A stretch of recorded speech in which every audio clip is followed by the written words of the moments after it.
Прв разговор во денешното издание на Македонија наутро на следнава тема. Во текот на целата недела, верувам забележавте со бројни соговорници, ги одбележуваме 16-те дена активизам и го креваме гласот за поддршка на жртвите на родово базирано насилство. Тоа ги го правиме и денеска со гостинката во студиото 3 на Македонската телевизија.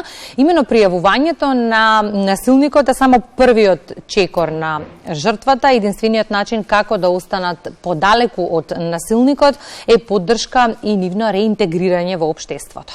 Економското реинтегрирање ни е во фокусот ова утро. Социјалното менторство за жени кои преживеале насилство и нивно економско заекнување е проектот на Асоцијацијата за истражување, комуникација и развој Паблик, за кој зборуваме со социјалната менторка Магдалена Чадиновска-Кузмановски. Добро утро и добро ни дојдовте. Добро утро и благодарам на поканата. Ова економско реинтегрирање кое што го спомена Никола е многу важен чекор за жртвата на родово базирано насилство да може да започне, условно кажано, нормален живот. Се согласувам, после бесплатната правна помош која добиваат и бесплатната психолошка помош, нешто што природно следува за жената да успешно да се реинтегрира во општеството е секако економското јакнење на жената, највеќе за да не се врати назад во насилната средина.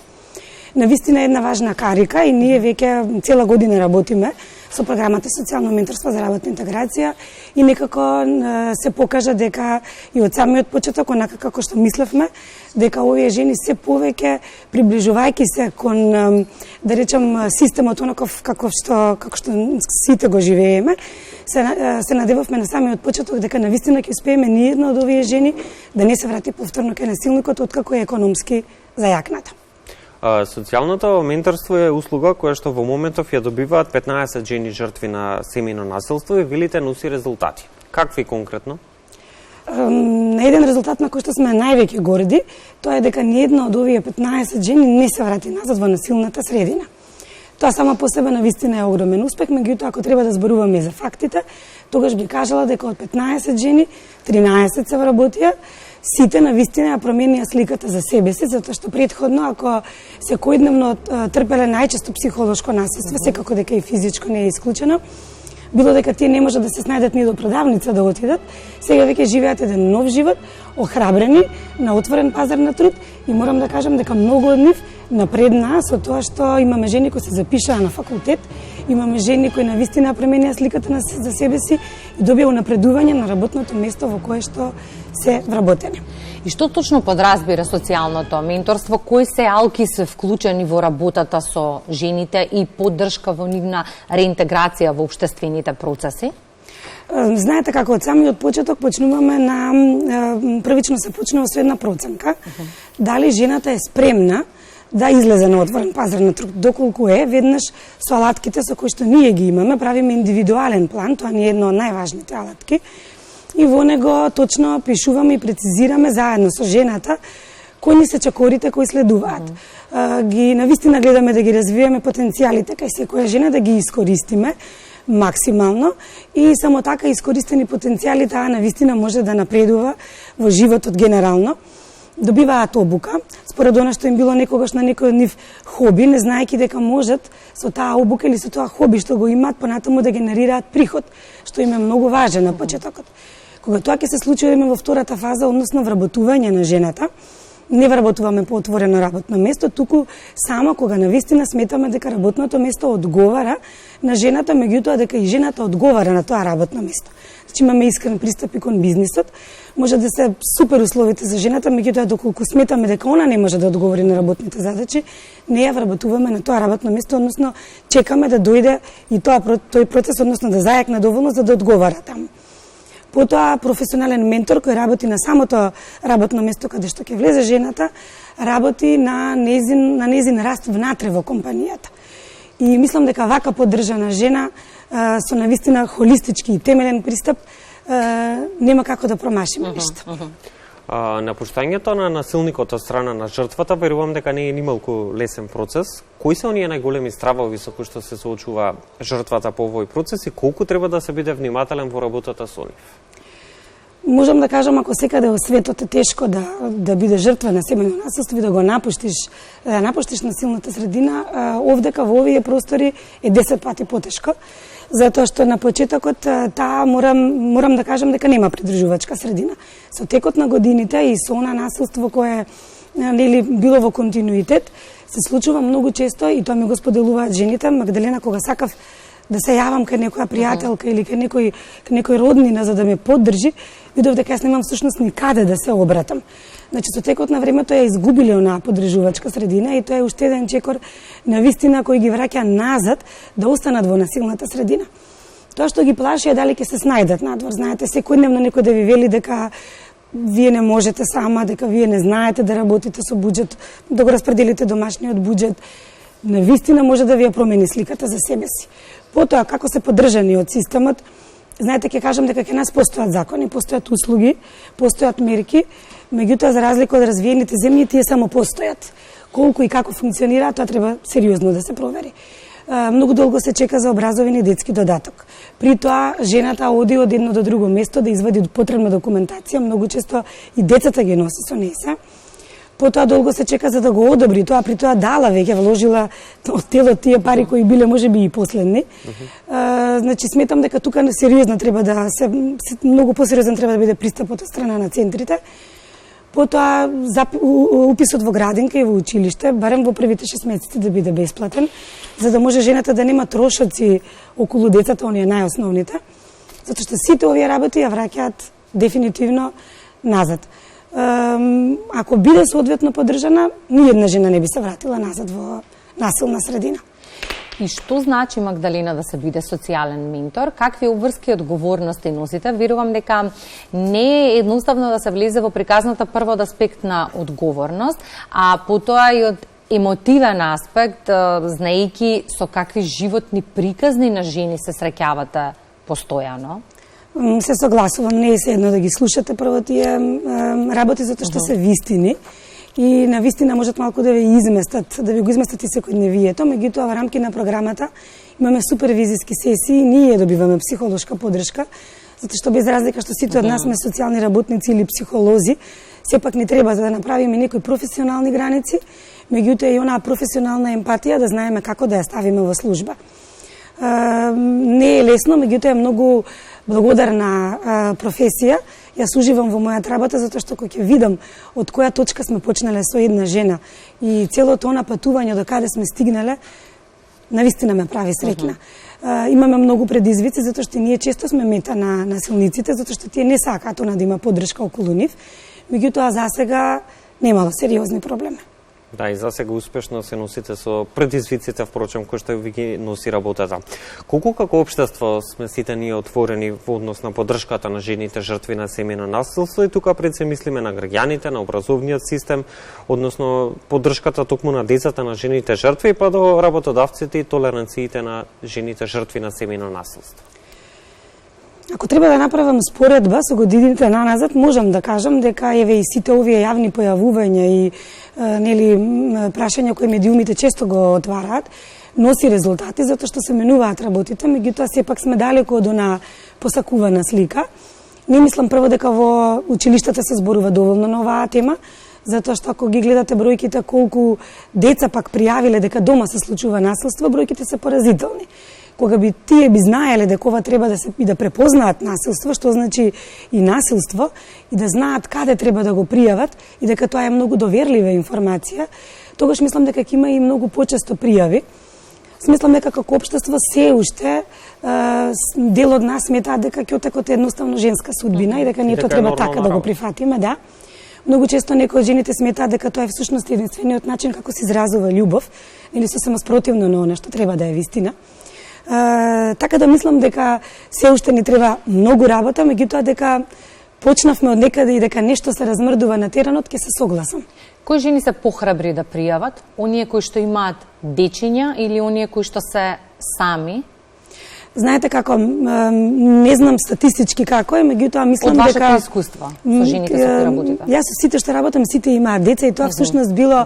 тоа било ствари пречка, така да можеби од ова да заклучам дека оние кои се сами обратно на ова би прифатиле, би многу полесно би Затоа прашувам, децата се да. генерално обврска плюс и жените многу повеќе мислат како би се снашле со детенце со себе. И тоа за жал е така, затоа што јас мислам дека децата природно треба да останат кај мајката, меѓутоа тие не треба да останат единствено нејзина одговорност. Така. А многу често тоа е така, затоа што насилниците многу често ги учат дупките во системот, така да се договараат со работодавачот да ги одјави од работното место, за да не можат извршители да им стојат на глава и единствено извршителите стојат кај жената, затоа што многу често имало и економско насилство, па таа земала кредит на нејзино име додека живеела во таа брачна заедница, парите ги искористила во домот, а треба да ги враќа она сама. И работодавците им излегуваат во пресрет на насилниците. Многу често. Што е со институционалната поддршка во рамки на овој проект? Колку ја имате? Морам да кажам дека сме во интензивни разговори со релевантното министерство и со институциите. За сега е добро и е за поздрав што ја препознаваат потребата од вакво нешто, затоа што и тие добро го познаваат теренот.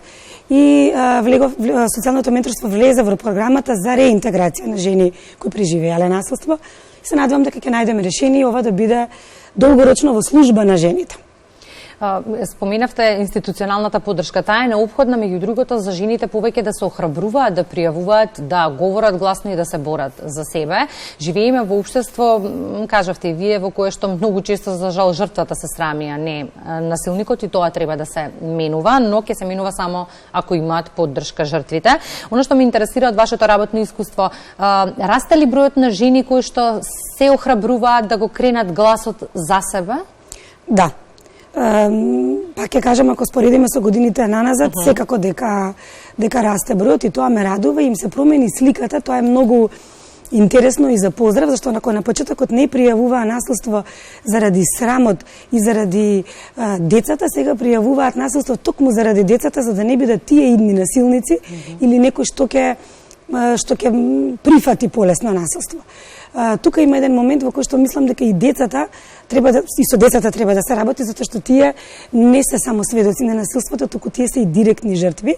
И за жал многу често некои од жените со кои што работам потоа ми споделува дека децата се почесто потоа стануваат и агресори кон мајката, затоа што ја обвинуваат моделот дека го точно го прифатиле моделот од родителот, тој и оно што природно ние сите го следиме, само што во случајов не е за следење. Кои се оние незначени промени кои што ги забележувате токму во работата со жените жртви на семејно насилство и што сметате за успех во процесот на работата со нив? Кои се оние останати предизвици на кои што треба да се работи токму со жените жртви на семејно насилство во периодов кој што следува? По мене успех е секоја позитивна промена кај жената, дури да се охрабрила дека навистина и треба работа, или да се охрабрила дека треба да се качи во автобус без да се плаши, дека ќе промаши барем станицата, затоа што тоа и било зборувано постојано, и тоа е успех. Колку и ова да звучи чудно за останатите, сепак е ранлива категорија на граѓани и ова се смета за успех. Потоа, знаете, во ова општество во кое што живееме, секојдневно има сопки и многу често велиме дека прво ги тепа насилникот, а потоа системот, и тоа е вистина.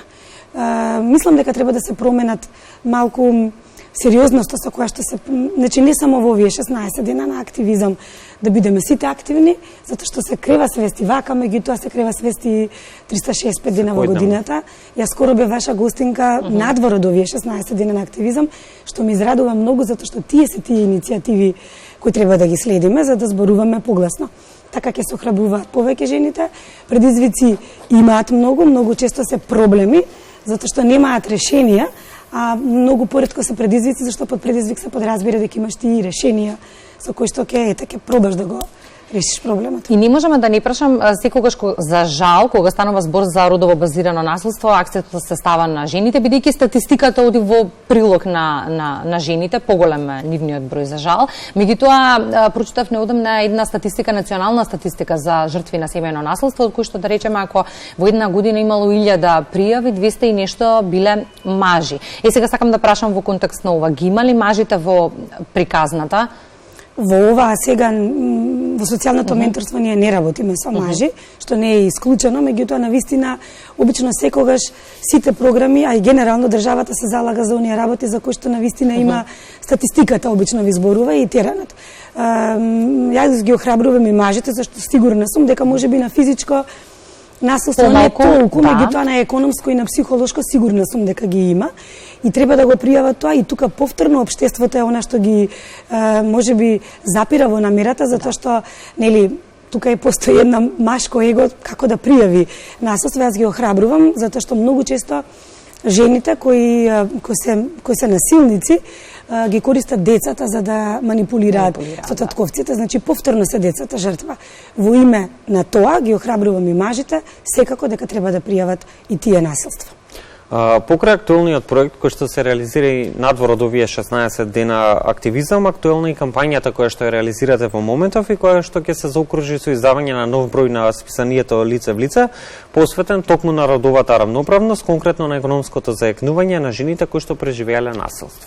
Да, ние во континуитет како Лице в лице, значи сме паблика издавачи на Лице в лице, ние во континуитет 365 дена сме во кампања за на вакви теми и генерално на инклузија. Почнавме како кампања на 16 дена активизам, нема да запреме тука, ќе има некако што кажавте вие континуитет на приказната. Некаде при крајот на месец јануари излегува новиот број кој е поддржан од UN Women и за во кого ќе се зборува и ќе се малце поопширно на оваа тема. Ние можеме секако да видиме дека надвор од овие 16 дена активизам активно ќе зборуваме на оваа тема, бидејќи ако сакаме промени, треба да зборуваме гласно за нив и да ги поттикнуваме истите. Со сето она што ќе биде ново, ќе се видиме повторно во студиото 3 на Македонската телевизија. Јас уште еднаш само ќе искористам можноста да се заблагодарам во име на сите жени и да честитам за храброста на тимот на Паблик да се заземе за еден проект кој е од општествено значење. Ви благодарам и вас и на поканата на интересот на темата. Благодариме за гостувањето, со сите нови активности ќе ви имаме повторно во нашата емисија.